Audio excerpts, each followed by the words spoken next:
Good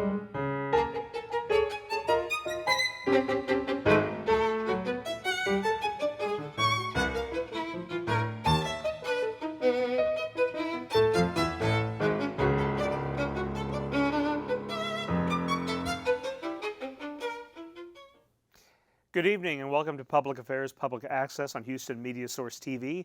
I'm Gene Preuss with the Houston League of Women Voters. And happy April. It's not April Fools, but it is, the first Thursday in the month of April, so we are live in studio. And with me tonight we have two special guests. Actually, one we're zooming in, and this is Pam Gaskin.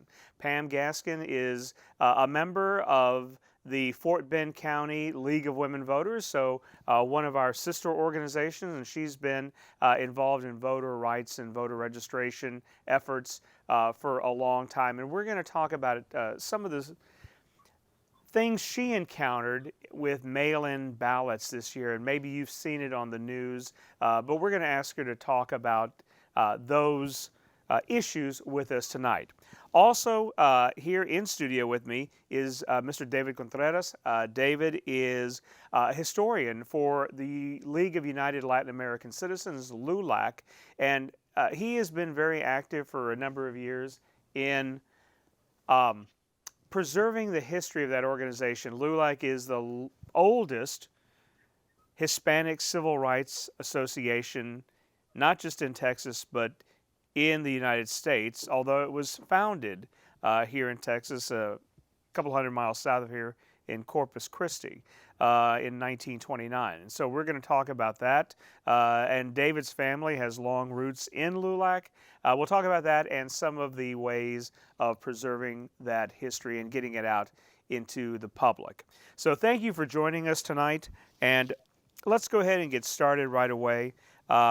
And Pam Gaskin, as I mentioned in the introduction, you have long been a League of Women Voters member. So can you tell us a little bit about your background and how you got involved with the League in the first place? Thank you, Gene. And let me correct you. I'm a member of the Houston League of Oh, Women Voters. I'm sorry. I live in Fort Bend County. When I first joined the league over almost 25 years ago, um, I joined because I have a passion, a lifelong passion for voting rights and registering voters. And how I got that passion was when I entered the University of Texas at Austin in 1965. The Voting Rights Act had just been signed 3 weeks before my parents dropped me off in Austin. And of course, we were very happy about that because that meant no poll tax. Now, at that time in 65 in Texas, you had to be 21 years old to vote. So, however, when I joined the sorority, a Texas legend, she wasn't a legend then, but she is now, Wilhelmina Delco, was our graduate advisor, and she got us involved in registering voters in East Austin, registering African American voters in East Austin. And we did that every weekend starting in January of 1966. So I tell people I was registering voters before I could even vote. So, and of course, then my dad, when I turned 21, my dad actually drove from Lamarck, Texas to Austin, picked me up, brought me back to Galveston County, took me the next morning to register to vote, and then drove me back to Austin. And all the way back, he said, every time the doors open to the polling place, you're supposed to walk through them and cast an informed vote. And I would like to say that in the 54 years that I've been a registered voter in Texas, I have probably only missed voting twice in those 54 years. So that's kind of how I came. So of course I wanted to be with an organization. And back then, I don't know if your listeners remember this, but the League of Women Voters used to do the moderation for all of the presidential elections. And I mean, the women were so professional and they elicited actual information that voters could use because the league is always about not just registering voters, but educating voters. So that's how I got involved with the league. Well, what a great story and legacy for your father to encourage you to get out there and vote and to do so regularly, and that you've only missed a couple of times. That's an amazing story. Now, we have seen in the media and we've experienced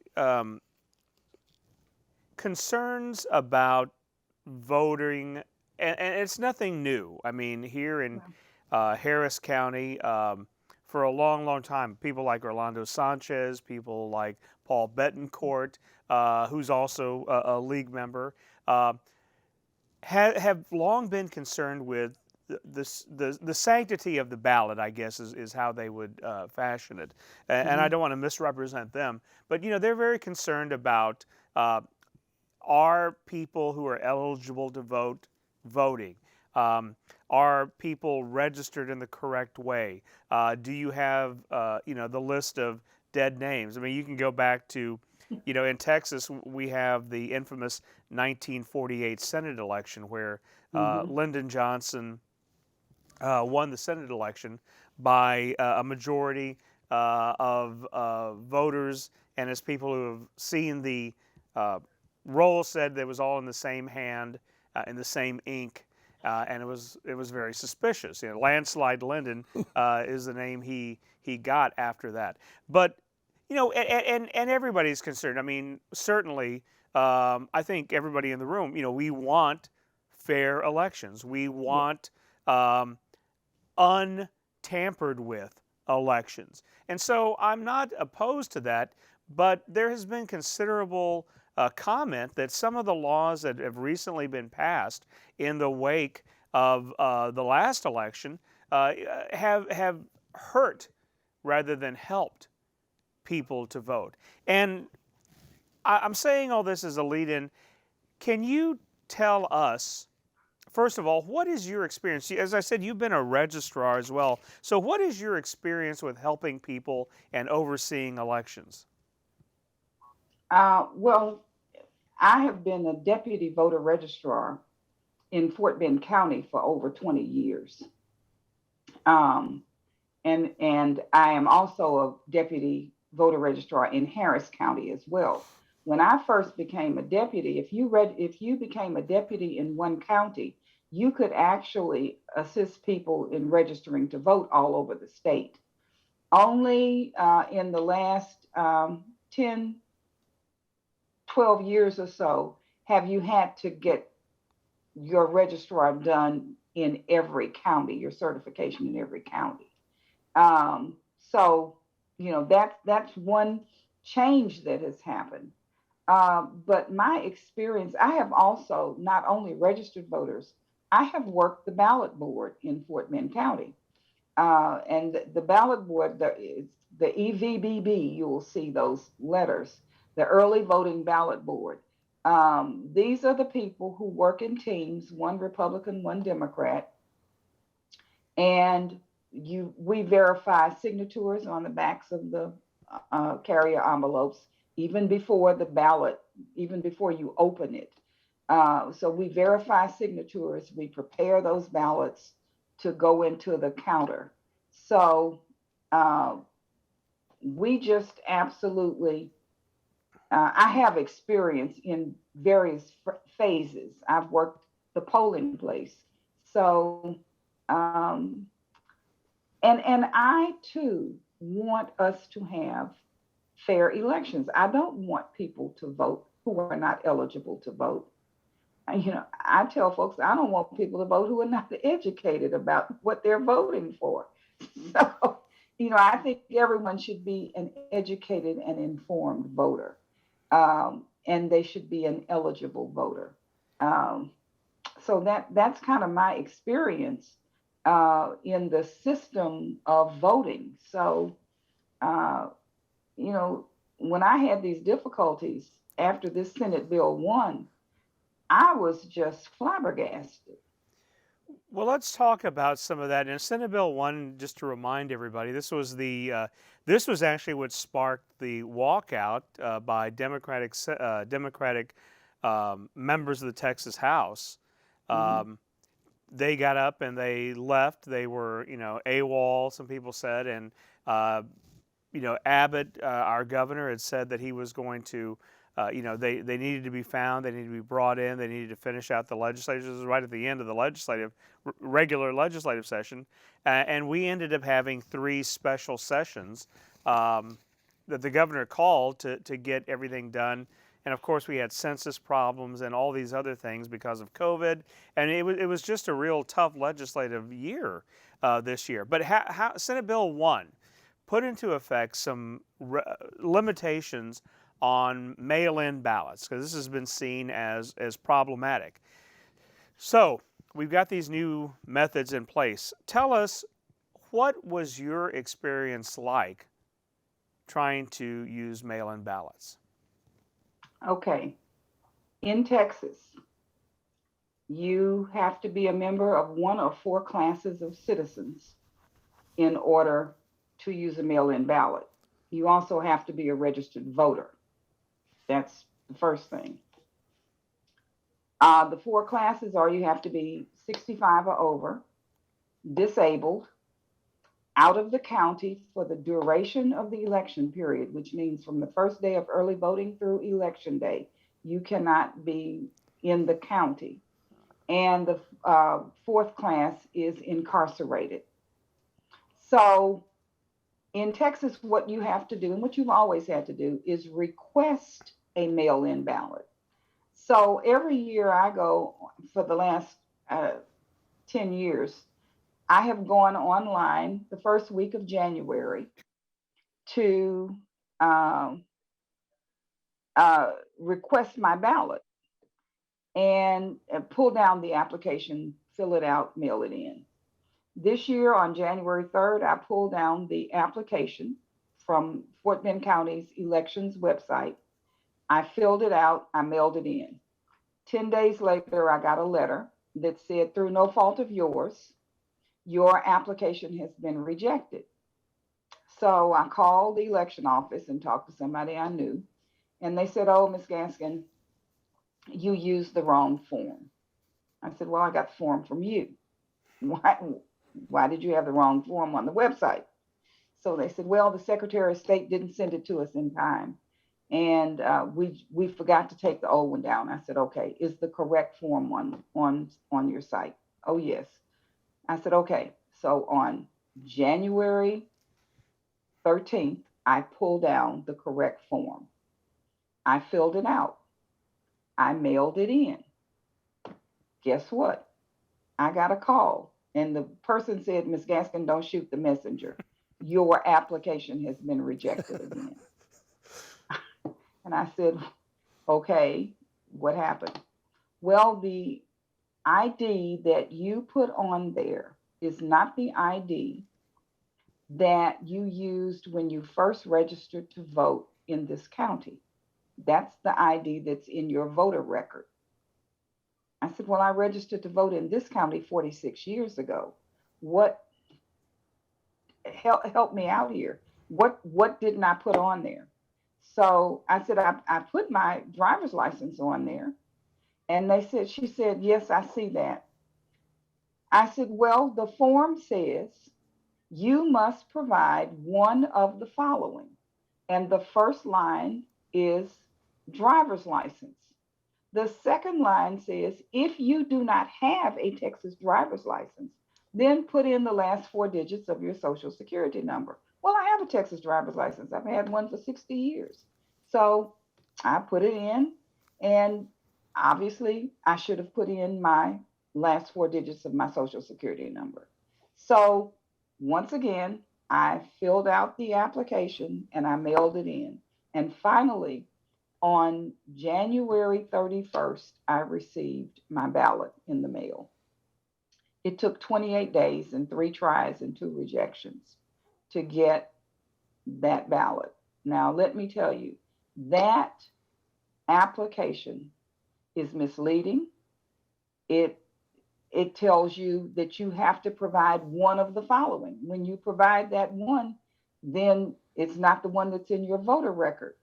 And I think on in retrospect, what really angers me is that if I register you to vote today, you will most likely put your driver's license on there if you have one. When the elections office reviews your application, they have access to the state of Texas DPS database. So they can look up and verify. I had my driver's license on there. That same database has my driver's license in it. They could have looked that up and said, yes, that's Pam Gaskin, registered voter in Fort Bend County. But this law, it was stated so that it had to be the one that was in the voter record. So that, and you know, everybody's not as persistent as I am. And I tell folks I'm a senior citizen that's in pretty good shape. So, you know, I don't wake up with, you know, arthritis and a whole lot of things and, you know, that will slow me down. So I'm a fighter by nature. So, but think of the people who got the first rejection and just didn't try again. Or the people who maybe tried again and got that second rejection and said, oh, you know, this is just too much to deal with. So that really, you know, that was my story. And then after the election, when I saw how many actual ballots were rejected, because then when you do your ballot, you have to put the same ID on. And you know what? If people didn't do that because it was under a separate flap, which if you voted absentee before, you're only used to the one flap. A lot of folks didn't put that ID in there. So in the state of Texas, almost 25,000 ballots got thrown out because they didn't have the right ID. And I'm talking ballots. Those are votes, not applications, ballots. So So, let me ask you a question. And as you stated, this you weren't the only one affected. That there were thousands of people affected by this as well. mhm, mhm. Do you think this was intentional voter suppression, or just a uh, confluence of mistakes that has the same result? I think it was intentional. And let me share some history with you. Okay. Um, Mail-in ballots have pretty much been the purview of Republicans over the years. I mean, older Republicans voted by mail-in. You had very little minority participation in mail-in, little older African Americans voting by mail. You know, folks wanted to go and cast their vote in person. So I think when COVID hit and they saw Harris County actually try to make it easier for people to vote safely, you know, with the drive through balloting and some drop boxes and things like that. And they saw that Harris County is a blue county. Um, Dallas County is a blue county. They saw the increase in voting numbers using mail-in ballots and all these other things, and they said, you know, this we got to do something about this. So, you know, that now their tagline is that they have made it easier to vote and harder to cheat. And my response to that is no. You have made it harder to vote. Period. There is nothing easy about what I had to go through, and I'm an experienced voter. I'm an experienced mail-in voter. I saw a gentleman who was 92 years old, a veteran, who had been registered to vote in Texas since the 40s. And when he got registered to vote, he had nothing in his voter record. There wasn't even a social security number. That man uh, got rejected, and he had to go vote in person in a 92-year-old disabled condition. So now think of the folks who got left out, left behind, and whose vote was suppressed. Anytime a voter, you make it so that a voter says, this is not worth what I want to do. You know, when you tell folks, even you can't give somebody a drink of water if they're standing in line, that is an attempt to slow down and stop and suppress the vote. Well, let me. And you'll never convince me otherwise. So, one of the things that you are saying, this is very true, is that if you look back at the legislatures when they were talking about some of the laws, they were very clearly talking about no drive-through voting, no 24-hour voting. Those are things that Harris County, and they mentioned Harris County several times, Oh, the things that absolutely. we were doing here. Hmm. And I've got to tell you, like in my where I voted, um, I think during COVID, um, they would come out. You could pull up in the car, and they would send a representative out, all masked up, to take people's voting Hmm. information and to let them vote electronically while they were sitting in the car. And That's I was right. thinking, if this was especially good for people not only who were sick or who didn't want to be around it, but for the elderly. Hmm. To have somebody come out to the car, they didn't have to get out, they didn't have to stand in line, Yep. sometimes for hours. And I was a little disappointed that they signaled that would be something that they would be. And the 24-hour, I guess, I mean, I see their point, but look, on a mail-in ballot, um, there's nobody saying, okay, I've got a ballot in the mail. I can only fill this ballot out between the hours of 9 and 5. That doesn't happen.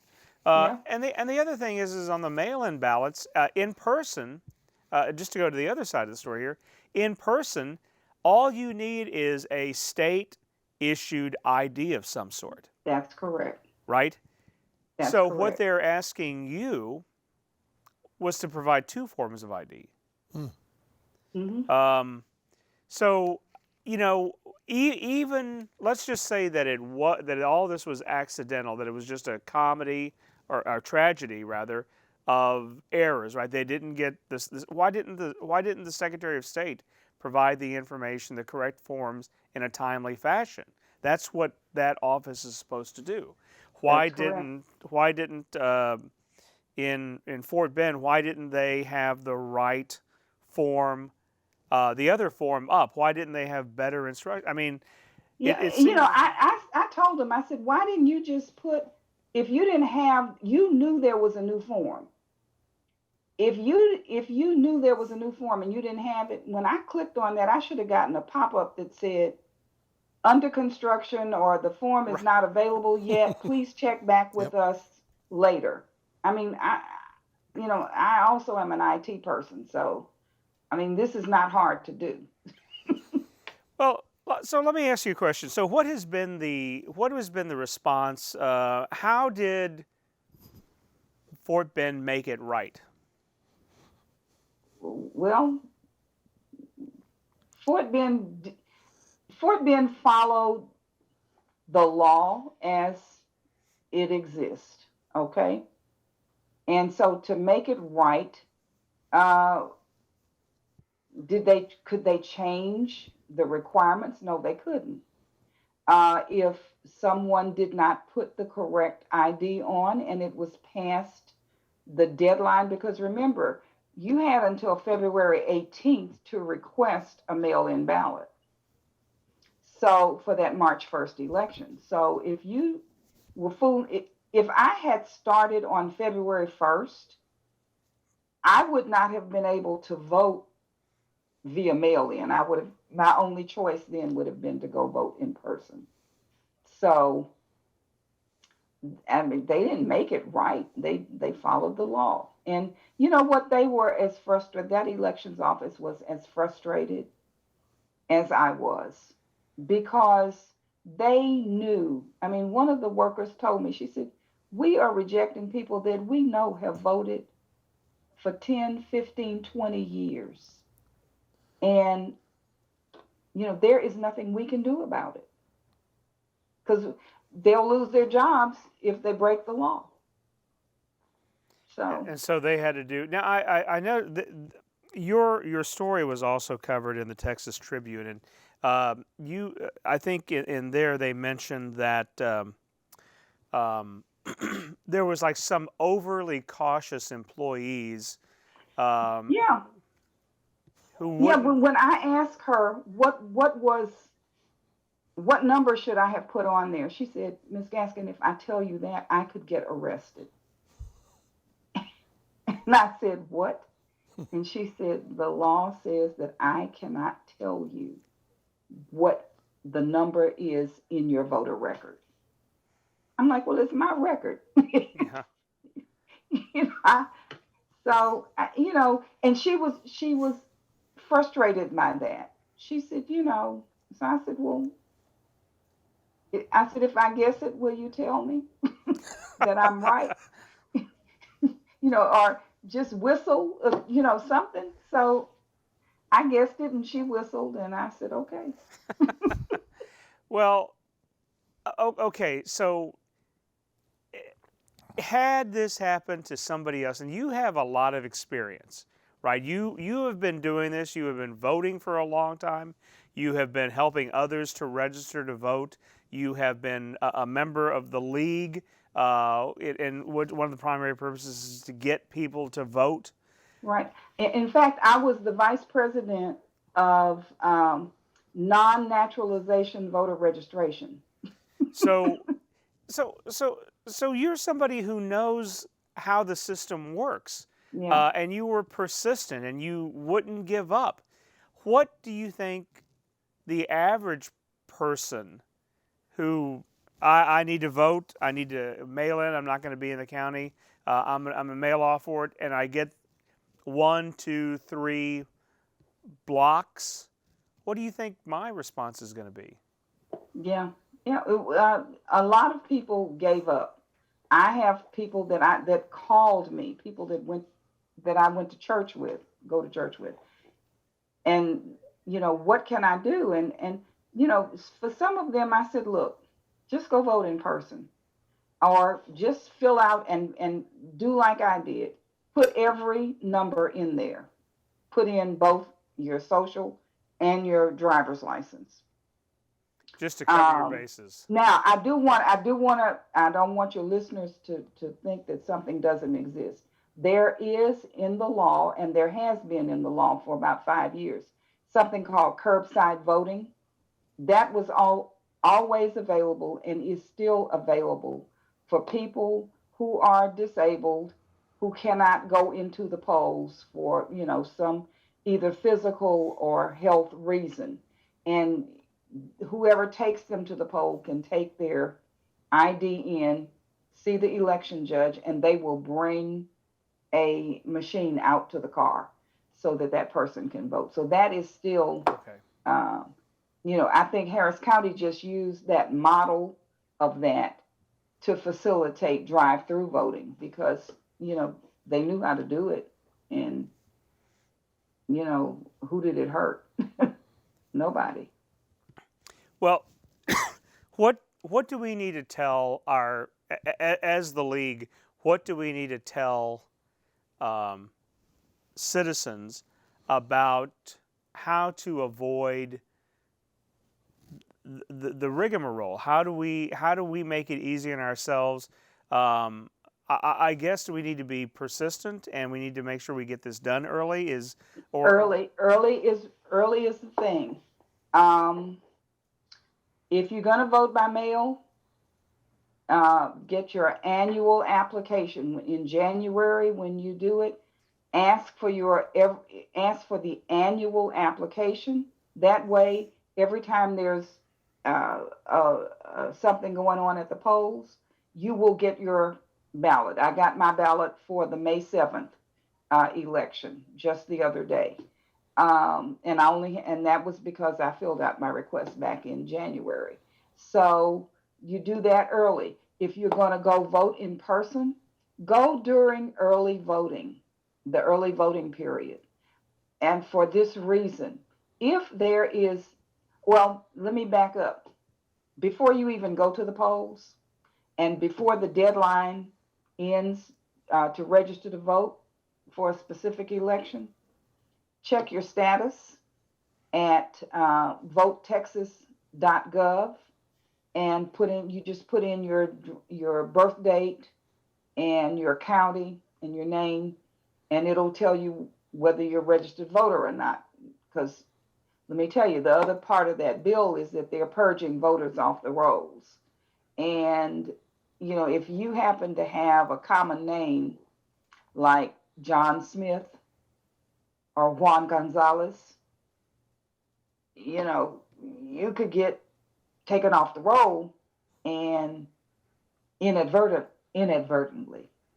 So check your status, then go vote early, because if you get there and there is some problem, you have a chance to get that fixed. If you go on election day and there's a problem and they give you a provisional ballot, I'm gonna tell you right now, we have been looking at some of the statistics. Provisional ballots were thrown out at a rate about like mail-in ballots. So go vote early. Make sure that you are registered. Fill out both numbers, your driver's license number and your social security number. And get the League of Women Voters voter guide. That voter guide is a Civics 101 class, but it will also help you to become an informed and educated voter so that you know what you're doing, because you can't take an electronic device into the poll to vote, but you can take your paper. And I tell everybody, go on their county website and pull down your sample ballot. Take that voter guide and go through and mark your sample ballot, who you want to vote for. Take that sample ballot into the voting booth with you and go through. And then remember, do not walk out of the polling place with that piece of paper that comes out of the first machine, because you got to go to the second machine to put it in. So Right. Keep that in mind. Well, Pam Gaskin, thank you for sharing that story and your experience, and I hope you'll stick around. We're going to talk about LULAC here with our next guest, and that's David Contreras. David, thank you for joining us here in studio and for being part of this. I noticed you were looking in amazement at some of this story. LULAC has been a part of voter registration in the Hispanic yes, community and even in the and for other ethnic minorities as well, and majority people for a long time. Yes, and Dr. Pruis, thank you so much for the opportunity and your invitation. Yes, I can remember my uncle talking about that. That was a big part of their efforts, and they had drives to get people to get out and vote. And at that time, a lot of emphasis was placed on paying your poll tax. So Right. Oh, there's a famous sign there that I Oh, think yes. is in the LULAC building there about encouraging people to go out. Don't forget to pay your poll tax, so Absolutely. that you could vote later on. Let's talk about LULAC history. You're the historian for LULAC in the state of Texas. Is that correct? That is correct. And what does that mean that you? I know that it's kind of obvious, but what does that mean that you do? Well, it is something that I had to actually create, because this actually started in 2013. And I'm not a historian. My background was bank and operations technology, which I spent about 45 years. But in 2013, I was invited to participate in a LULAC function to celebrate the 50th anniversary of when John F. Kennedy met with LULAC, which was the first time in history that a sitting president had addressed a Latino group. As you may know, the next day he was assassinated.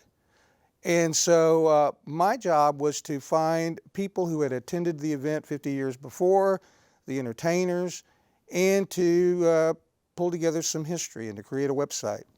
What I found in looking for the history was that there was a lot of it sitting in boxes at the Houston Public Library. There was about 100 collections. Most of it had not been digitized. So this began an effort and a passion to begin gathering history, especially for LULAC, and to begin digitizing that and creating websites and to make it available to the public.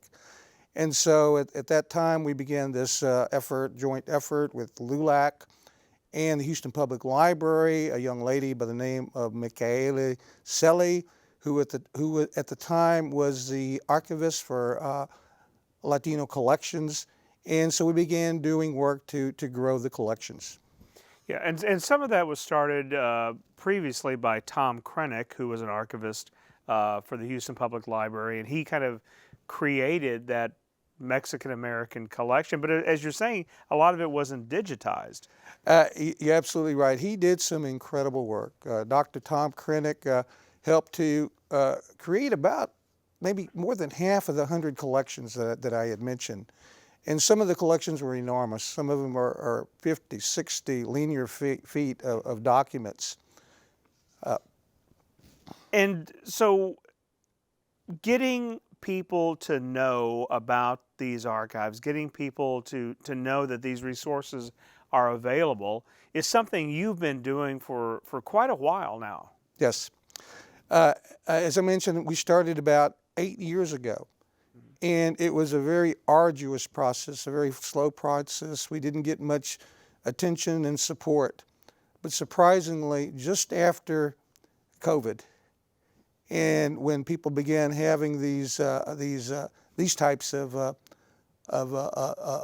sessions, remote sessions, we gained a lot of traction, and we got the support of the National LULAC office. We also began to develop some partnerships with Arte Publico Press, as well as National LULAC and the Houston Public Library. And through the combined effort, and in working with the city of Houston, we were able to get some support to make what we had better. And as a matter of fact, 1 year ago is when we made some monumental progress in that we created a landing site on the Houston Public Library for a Latino history digital website page. And what we were able to do, which is to create the first of its kind, is to add about 30 links from major resources all over the United States. And so now we have an incredible website that we now have an opportunity to grow and to make better. Well, and that's, you know, that's always the first step, is to draw people's attention and to provide them a doorway to get into these collections and to see what they have. And as you pointed out, that they're just scratching the surface, and because there's a lot of these resources, right? Yes, you know, and what else we learned, Dr. Pruis, is that there was a lot of information out there in the internet, sitting in different sources that people didn't even know about. A couple of examples. One of them was just incredible. In doing some research, we found that there was about 3 hours of footage of the 1972 La Raza Convention that was sitting in an esoteric website owned by a group called the Freedom Archives, and nobody knew about it. And so we were able to access that and link that to a new website so that it is now accessible to people. One day, in doing some research for LULAC, we were looking for some history from the 1930s. We were able to find a repository that was sitting at the University of Texas that housed about 50 newsletters going back to the 1930s. And so we were able to get access to that and to copy those documents and to link them to a more inclusive, all-inclusive collection of newsletters. So we're finding that there's bits and pieces sitting in different rather esoteric websites or some really good collections that may exist that, say, at the University of Arizona or the University in Berkeley, Berkeley, California, that can be consolidated and aggregated so that we have a pretty good collection. Yeah. Yeah. So I think it reminds me of, and I used to, I did some time as an archivist in graduate school.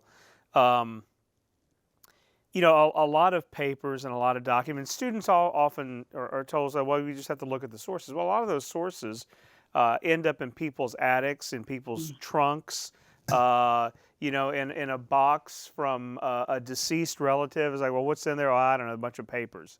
Yeah. Or get thrown out, get destroyed in fires or floods in Houston.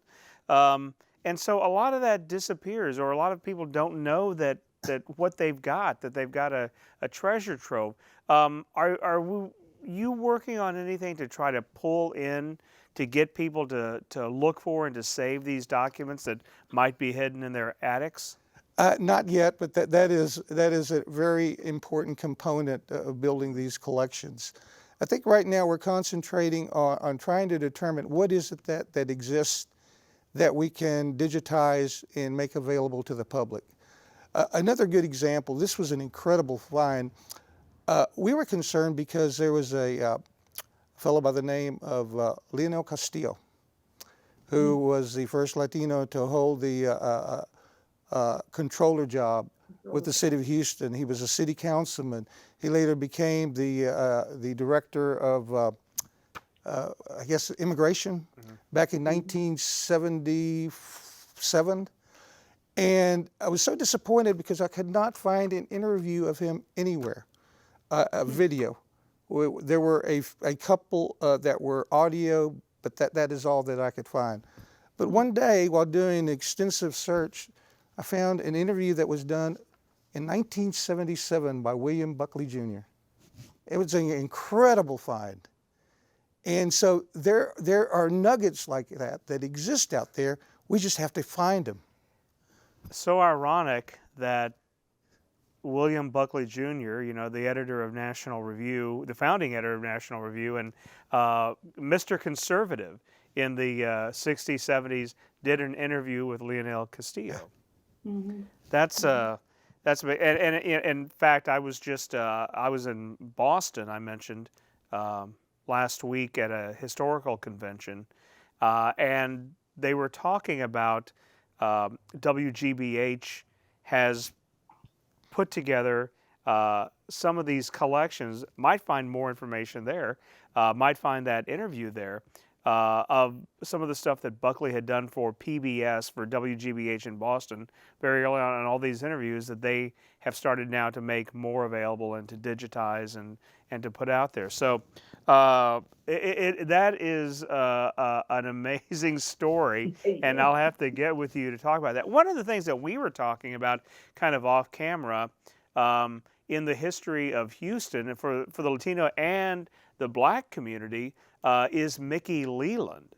There's, I think that young people today don't realize that in the 70s and 80s that that Hispanics and African Americans found common ground and worked together to promote the political interests of non-majority Houstonians. What do you remember about that era? I really don't remember much, but there is one item that may be of interest, and that is about a year ago, I received a call from some lady who was involved in some historical association, and I can't remember the association, but it had to do with voting, women voting, and she was searching for someone to talk with about the number of women that voted in 1918, I think it was, or it may have been 1919, and they actually voted before the legislation was passed. That's right. Because there was state legislation that was passed. But what was remarkable was the number of women of color that voted then, that were actually registered. And she had a list of every voter's name. There were only possibly 3 or 4 Latinas, but there were more than 1,000. I can't remember the number, but it was just a huge number of African American women who voted in that election. Mm-hmm. Hmm. Yeah, I didn't know that. I mean, we've done stories on the history of women's suffrage here in Texas, and the history tends to focus on the white club women, as they're sometimes called. These were, some of the early women who were involved in suffrage. Annette Finnegan here in Houston, and then other women in Austin, and Minnie Fisher Cunningham, and some of these others that were very influential in the 1920s, working toward the 20th Amendment. But for Hispanic women and for African American women, the stories are very slim and not very well told. And so to learn that there were thousands of African American women who took advantage of that is something I had not heard of before. Mm-hmm. That's fascinating. I mean, it's stories like that, right? These kind of untold stories that you found in your research. And as you say, you're not a professionally trained historian.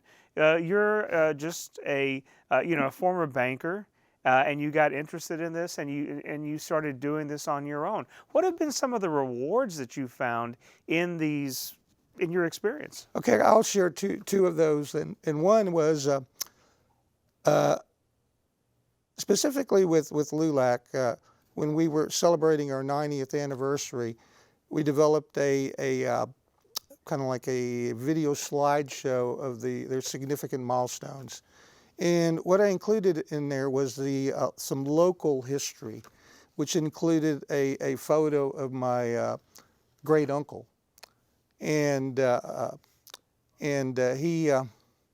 was a LULAC member for about 70 years. And so one day I received a call from my cousin, who was the daughter of my great uncle who had passed away. He lived to be about 95 years old. And she says, "You're not going to believe this." She says, "My granddaughter called me today and said that they had a remote lesson about the League of United Latin American Citizens, LULAC." And she says, and she told her grandmother, and guess what? I saw my pawpaw. So she saw her great-grandfather in this presentation that we had created, and someone actually used it in a classroom. So that's one story. The second one, because there's no money in this. This is all volunteer work. I think maybe about 8,000 to 10,000 hours of volunteer work so far. There was going back to this repository of all these LULAC newsletters. When I found that, I decided to post a copy of one of those newsletters, the first page, on social media. And it was from 1931. And so after posting that, I get a call from one of my wife's friends. And she says, I knew my grandfather was a member of LULAC. And he had told me he had been associated with the founding members. But I had no idea that he was the first publicity director of LULAC. Because on that first page, it listed her grandfather, Mr. Valencia, as the publicity director. So those are kind of the rewards that, that when someone can see history of a family or a friend, and it kind of touches your heart. That's a wonderful story. Speaking of family members, just a quick note. People might know your daughter, right? Yes, my daughter is Leslie Contreras Schwartz, and she was the poet laureate for Houston a couple years ago. Very well. And then you have a son who is a reporter, right? My son is a reporter. He was a reporter with the Associated Press for a number of years, maybe 10, 12 years. He was with the Boston Globe, and now he's with Axios.